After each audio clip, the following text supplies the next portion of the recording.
नमस्कार दोस्तों, मैं हूं पुलकित मोहन सिंगला। स्वागत है आपका हमारे चैनल में। दोस्तों, आज हम इस विषय में बात करेंगे कि स्तोत्र गान कैसे सिद्ध करा जा सकता है। दोस्तों, बहुत लोग हैं जो ईश्वर के भजन गा के और गायकी के माध्यम से ईश्वर की उपासना करना चाहते हैं। वो नॉर्मल तौर पे मंत्र जाप या ईश्वर की कोई भी ग्रंथ को पढ़ने की बजाय या उसके साथ साथ उनका जो मेन रुचि है वो एक गा के ईश्वर का स्तोत्र गान करके उनको तसल्ली मिलती है और वो उसी माध्यम से ईश्वर को उनकी शक्ति को प्राप्त करना चाहते हैं, उनकी कृपा पाना चाहते हैं या किसी भी पर्टिकुलर शक्ति को सिद्ध करना चाहते हैं।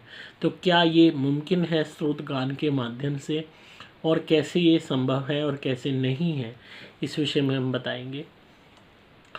दोस्तों, अगर हम बात करें नॉर्मल मंत्र जाप की या किसी भी चीज़ को पढ़ने की, जब भी हम कोई मंत्र जाप करते हैं या कोई हम ग्रंथ पढ़ रहे हैं तो सबसे बड़ी डिफ्रेंसिएशन इन तीनों में क्या है, मंत्र जाप, स्तोत्र गान और किसी भी ग्रंथ को पढ़ने में। हम जो ग्रंथ भी पढ़ रहे हैं हम एक वे में पढ़ रहे हैं, हमारी इंटेंसिटी एक लिमिटेड तौर पर ही है उन शब्दों को समझने के लिए या उस ग्रंथ को पढ़ने के लिए, कंसंट्रेशन वहीं तक है।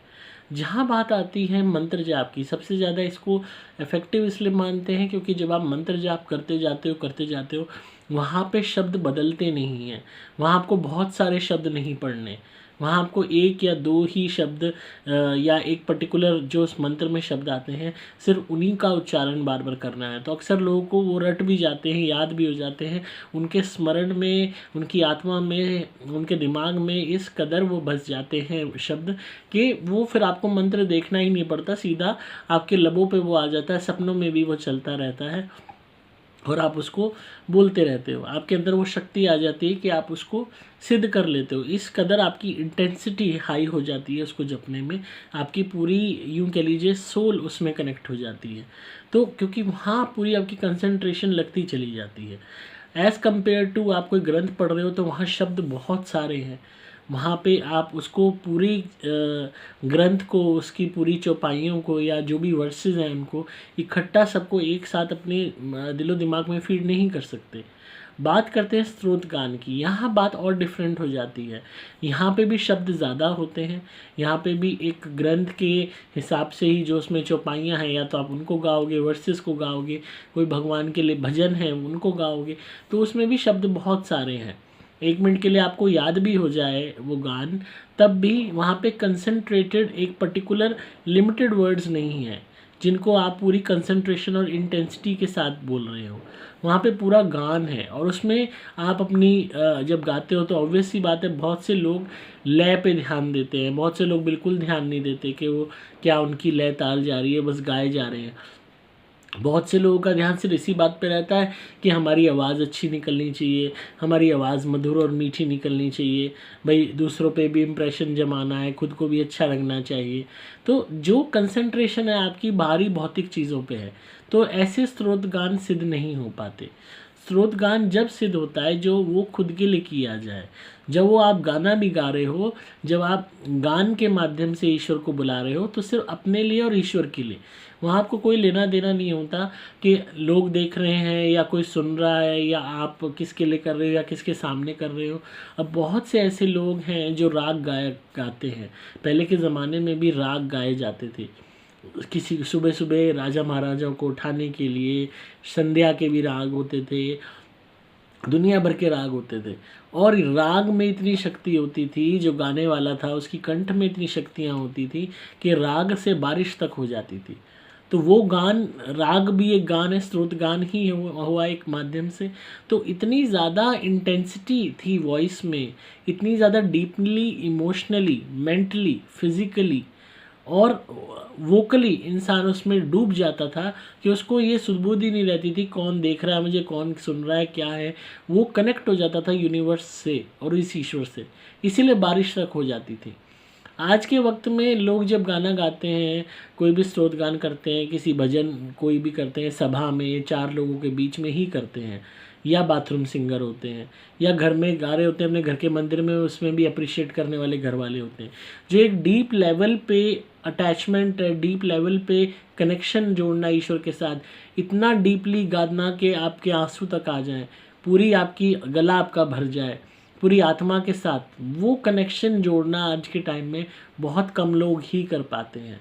अगर आप उस कनेक्शन के साथ हर बारी उसमें, फिर ये नहीं देखा जाता कि कैसी आपकी लय जा रही है, कैसी आपकी ताल जा रही है, आए आप सुर में गा रहे हो या बेसुरा गा रहे हो। कई लोग आपने देखा होगा, जब भी आप राग सुनोगे, पधनिसा वगैरह जब राग शुरू होते हैं, अलग अलग आलाप होते हैं, उनमें आपके रोंगटे खड़े हो जाते हैं और पूरे शरीर में एकदम हलचल मच जाती है। तो वो वॉइस की पावर होती है। तो उस वॉइस की पावर को जब और भी आप हाई इंटेंसिटी पे ले जाते हो, और भी डीपली इमोशनली कनेक्ट हो जाते हो उस सॉन्ग के माध्यम से, ईश्वर से, यूनिवर्स से, तब वो गान सिद्ध होते हैं। और उसमें भी ये नहीं है कि आपने एक बारी गाया और सिद्ध हो गया, हर बारी आपको उसी इंटेंसिटी के साथ वैसे ही गाना होता है। और वो भी आपको, आपका उद्देश्य दूसरे को दिखाना नहीं, लोगों को इम्प्रेस करना नहीं, आपका उद्देश्य यही होता है बस जिसके लिए मैं गा रहा हूँ उससे मुझे कनेक्ट होना है, यूनिवर्स से, ईश्वर से कनेक्ट होना है। तो भगवान से आपका मेल होना है, उस माध्यम से, उस सोच के साथ आप गाते हो, तब वो आपको शक्ति प्राप्त होती है। तो तब आपको लगता है कि हाँ, मेरी गायकी में इतनी पावर आ रही है कि वो चीज़ सिद्ध हो रही है। तब रोंगटे भी खड़े होंगे लोगों के जो आपके आसपास होंगे, आपके खुद के होंगे, आपको खुद अलग ही एनर्जी महसूस होगी। बट वो बहुत ही टाइम में जाके आता है, आसानी से ये चीज़ें अचीव नहीं हो सकती, बहुत वक्त लगता है। रेगुलर बेसिस पे जब आप करते हो तभी ये वो अचीवेबल है। और इसीलिए लोग ज़्यादातर सबसे जो ईजी माध्यम चूज़ करते हैं वो मंत्र जाप करते हैं। मंत्र जाप सबसे ईजी माध्यम है और सबसे जल्दी सिद्ध होते हैं, क्योंकि यहाँ वर्ड्स लिमिटेड होते हैं, कंसंट्रेशन बैठनी आसान हो जाती है। और जब आप रिपीटेडली एक चीज़ को रिदम में बोल रहे हो तो उस चीज़ के लिए सिद्ध होने के चांसेस बढ़ जाते हैं, आपका मन में भटकाव नहीं हो पाता। यहाँ पे मंत्र जाप में आपने कोई लय ताल थोड़ी देखनी है, आप चाहे मन में उच्चारण कर रहे हो चाहे बोल के कर रहे हो। अब जहाँ बात होती है स्तोत्र गान की या कोई ग्रंथ पढ़ने की, वहाँ मन भी भटक जाता है, शब्दावली भी बहुत ज़्यादा होती है। तो यहीं पे फ़र्क होता है। बाकी आप स्तोत्र गान करते हो, डीपली इमोशनली मेंटली उसमें इन्वॉल्व होइए और तब उसको करिए, तो वो हो सकता है आपका सिद्ध भी हो जाए। तो आई होप आपको आज की वीडियो पसंद आई होगी। और इनकी रिक्वेस्ट सर की बहुत टाइम से आ रही थी, जिनका भी सवाल था, तो इसी तरह सुनते रहिए, इसीलिए आज वीडियो इनके लिए बना दी। और सुनते रहिए, प्यार देते रहिए। अगर आप किसी भी नेगेटिविटी या भूत प्रेत ब्यादा से परेशान हैं, काले जादू से परेशान हैं, तो आप मेरी धुनी ज़रूर मंगाइए। सुपर प्लैटिनम या सुपर स्पेशल एक्स्ट्रा घर में जलाइए, हर तरीके की नेगेटिविटी दूर हो जाएगी, भूत प्रेत ब्यादा का नाश होगा, काले जादू की काट हो जाएगी। आप मेरे द्वारा अभिमंत्रित कवच या लॉकेट भी धारण कर सकते हैं, आपकी सदैव रक्षा होगी, ये कभी ख़राब नहीं होता। तो आपको सिंपली मोबाइल नंबर 8130331007 पे व्हाट्सएप मैसेज या कॉल करना होगा। डिस्क्रिप्शन में आपको डिटेल्स मिल जाएंगी। मैं हूँ आपका दोस्त पुलकित मोहन सिंगला।